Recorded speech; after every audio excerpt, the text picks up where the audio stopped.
In the blistering swirl of reality, Bertram Quill sat alone in his derelict studio, canvas before him, the floor around him littered with crushed sketches and discarded strokes of melancholy. The studio, which doubled as his living space, was sparse, far too compact for the monolithic dreams Bertram nurtured, echoes of less demanding times. He was an artist, a creator, ineffably drawn to the untouched canvas and the freedom it offered. The paint-spattered room hummed with untold tales, packed within the confines of the worn-out bristles of his brushes, the dried-out pigments etched on his palette. Yet, for all the stories spun on his easel, success remained elusive, a phantom dancing always just out of reach. Tonight, the inevitable caught up with him. His eviction notice served as his muse, a bitter turn of irony for one who prided himself on breathing life onto canvas. In the city that never slept, the buzz of the metropolis an underlying tone to his thoughts, he huddled beside the imperfectly blocked tenement window. Stars were a rarity in this cityscape, their quiet glow drowned out by the constant glare of the man-made cosmos within which he existed. His eyes fell upon an old trinket on the cluttered table, an illicit device cloaked in litigation and red tape. A harbinger of chaos or a harbinger of hope, depending on who one asked. Bertram knew it for what it truly was, a last resort, a way to rip open reality and seek guidance from a man who wore his face, lived his name, but wasn't him. His fingers wrapped around it, cold metal pulsating with a hushed promise. In a society cognizant of its multiverse parallels, using such a device recklessly implied danger or desperation. Bertram was the latter. Switching it on felt like crossing an event horizon, exhilarating, yet terrifying, irrevocable. As the device hummed to life, the air popped, reality blinked, and standing before him was the mirror image of himself. Same eyes, same hair, same worn-out jeans. Bertram Quill, the stranger greeted, voice as familiar and unsettling as his own, split by an unmistakable streak of confidence. "We have much to discuss." Bertram swallowed hard. His thoughts, previously tangled in the daunting abyss of despair, now rearranged themselves into the presence of his new guest, Bennett Quill. The rules of possession change irreversibly when one meets a version of oneself.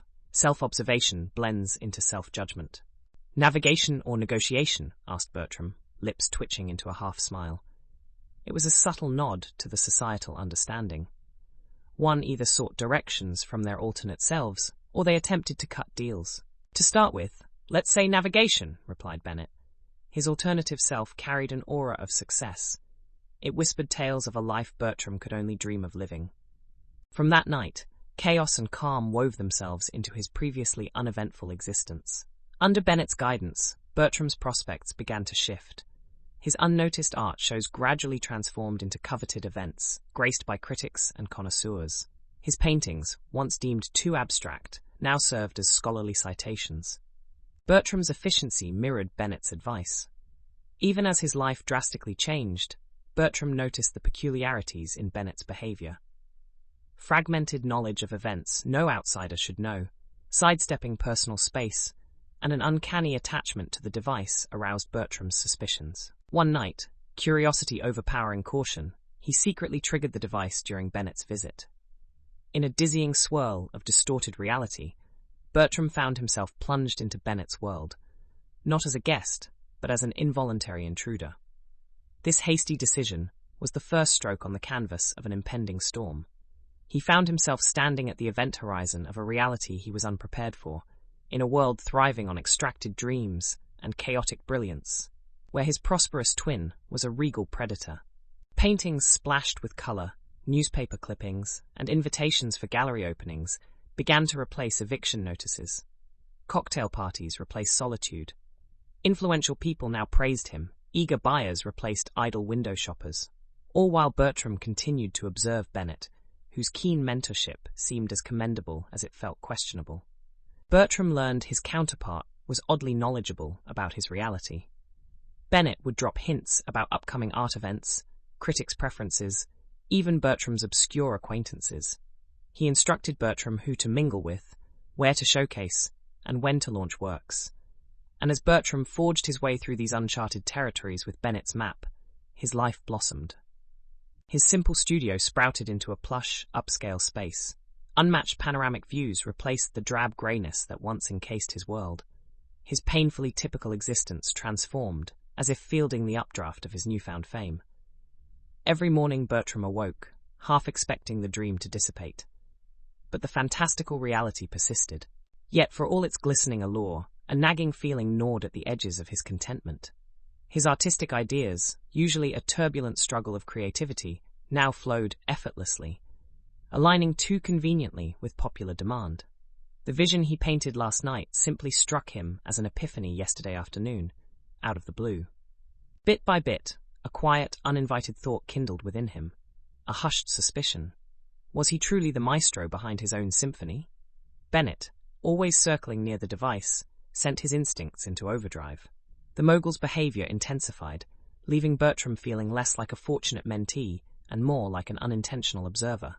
Finally, relenting to the gnawing suspicion, Bertram decided to journey back to Bennett's world, slipping his now familiar, less cautious, fingers around the illicit device. Like before, reality winked in teetering unpredictability, then solidified as the distortion cleared. He stood, somewhat dizzily, on Bennett's opulent lawn, where the buildings were towering, the views daunting, and the air heavy with something he couldn't place. He walked through the muted glory of Bennett's reality. Opulence ruled, he noted, staggering past artisanally landscaped gardens, through corridors lined with portraits, pictures he never painted, ideas he never had. A dystopian grandeur pulsed through the air, richness atop ruins.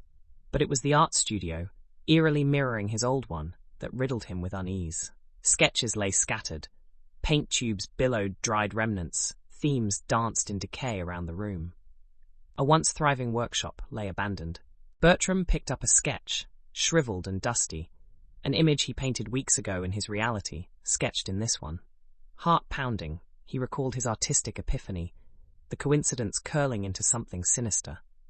Behind the portraits of abstract, faceless figures, Bertram saw the truths hidden in Bennett's shadows. He understood then, Bennett's allure wasn't mentoring, it was parasitic. He was a taker of dreams, an exploiter of realities. In his pursuit of success, Bennett was stealing Bertram's creativity, trading ideas between realities. All his accomplishments, flitting between the fault lines of realities. The success Bertram basked in was not truly his. He was painting stolen dreams. His cherished turnaround had never been a chance improvement. It was a choreographed deceit. The truth he never sought lay bare.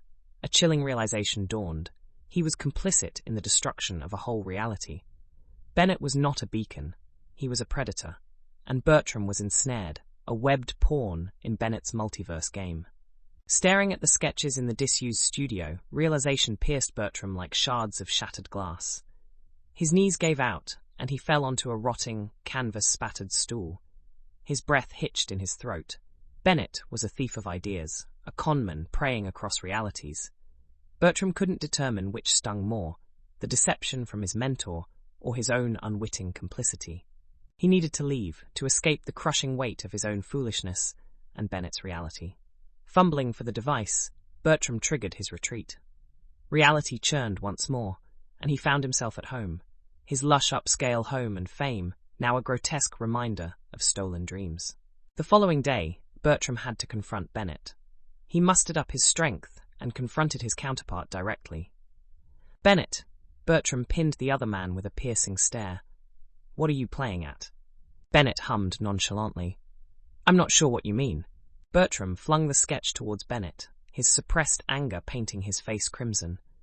"You've been feeding off my creativity, haven't you? Swapping my ideas between realities." Taken aback, Bennett tackled the accusation with a dismissive laugh. "Look around, Bertram," he gestured expansively. "You've made it. Isn't that what matters?" "But at what cost, Bennett? You've destroyed your own reality. Is this the price of success?"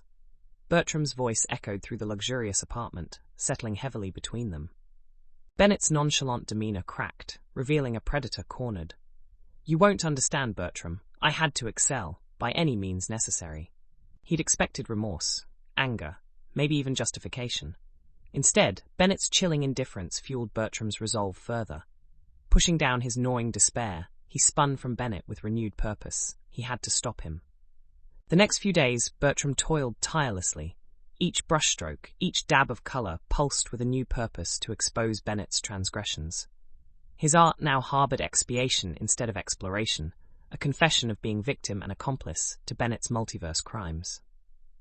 Meanwhile, his previously prosperous reality began to crack under Bennett's mounting threats. Gallery invitations dwindled. Critics swarmed over his dry spell like a hawk sighting a lone rabbit from above, and influential acquaintances distanced themselves. Bertram's spectacular rise mirrored his stunning descent. The pedestal Bennett had hoisted him onto began disassembling, one stolen dream at a time.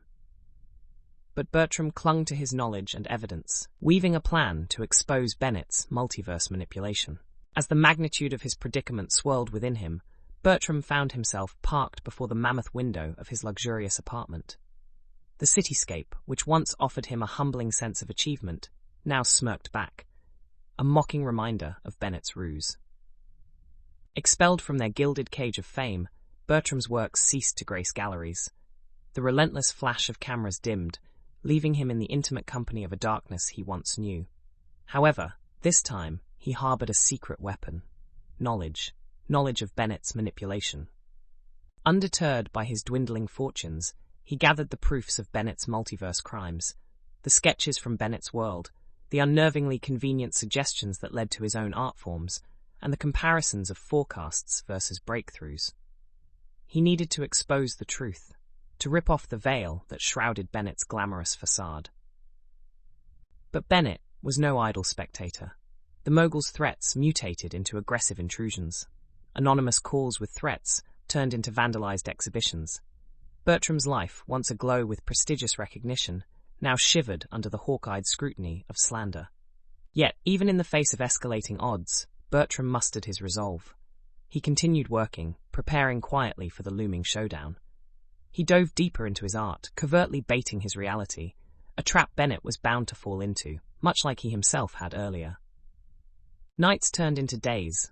Blurred lines of fatigue etched deeper onto Bertram's face.